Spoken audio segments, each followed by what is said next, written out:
Hello everyone and welcome to the Physio World. So in this video I will talk about SVNETSAR MPT Entrance MCQ 2023 question number 45. So question number 45 is exercises along with orthosis for persons with idiopathic scoliosis is carried out for.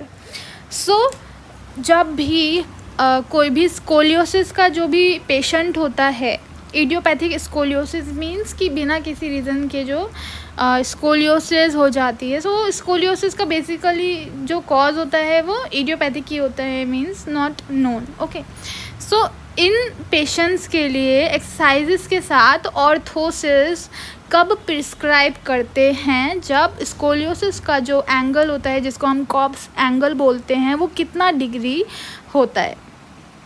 So options are A. Cobb's angle less than 40 degree, B. Cobb's angle more than 40 degree, C. Cobb's angle more than 50 degree, या फिर D.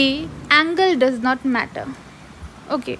So if you see Jayant Joshi, so उसमें topic है scoliosis. अगर उसमें आप देखेंगे so scoliosis के बारे में उसमें ये बताया गया है कि this is a deviation of the curvature of spine laterally and is pain free.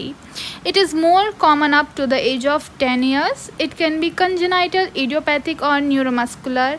Diagnosis is made on the basis of physical examination and x-rays. Scoliosis with thoracic deformity is prone to cardiac abnormalities with lumbar deformity. It is prone to gastrointestinal or renal abnormalities. So हमें scoliosis के बारे में उतना नहीं जानना, हमें treatment में focus करना है. सो ट्रीटमेंट आइए देखते हैं. सो लेटरल कर्वेचर अगर 20 डिग्री से कम है, ठीक है, is only treated by positioning and is observed on regular checkup. 20 degree से कम है अगर कॉब्स एंगल, सो उसमें पोजिशनिंग करते हैं और रेगुलर चेकअप्स ऑब्जर्व करते हैं. अगर कर्वेचर जो है, कर्व जो है, कॉब्स एंगल का कर्व 20 डिग्री से 40 डिग्रीज के बीच में है, सो ब्रेसिंग होनी चाहिए 23 hours अ डे. मीन्स पूरे दिन में 23 घंटे ब्रेस पहनना चाहिए या फिर ऑर्थोसिस जो होता है वो पहनना चाहिए पेशेंट को.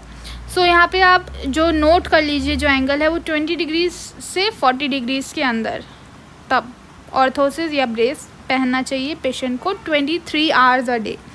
एंड अगर 40 डिग्री से ज़्यादा है तो सर्जिकल फ्यूजन या फिर spinal instrumentation, strengthening, postural exercises and postural री एजुकेशन तब होगा. तो सर्जिकल प्रोसीजर 40 डिग्री से ज़्यादा है तो तब होगा ही होगा. सो अगर हम बैक जाते हैं ऑप्शंस में, सो 40 डिग्री से अगर कम है तब हम ऑर्थोसिस या ब्रेस देंगे. 40 डिग्री से ज़्यादा है या 50 डिग्री से ज़्यादा है तो सर्जिकल प्रोसीजर होगा. And the, angle does not matter, and so the option is totally false. So the correct answer is option number A, which is Cobb's angle less than 40 degree. So correct answer is A option. So I hope आपको ये concept समझ आया होगा. Thank you so much for watching this video. कोई भी doubt है, query है, comment में ज़रूर लिखें and stay tuned for upcoming videos. Till then, take care. Bye bye.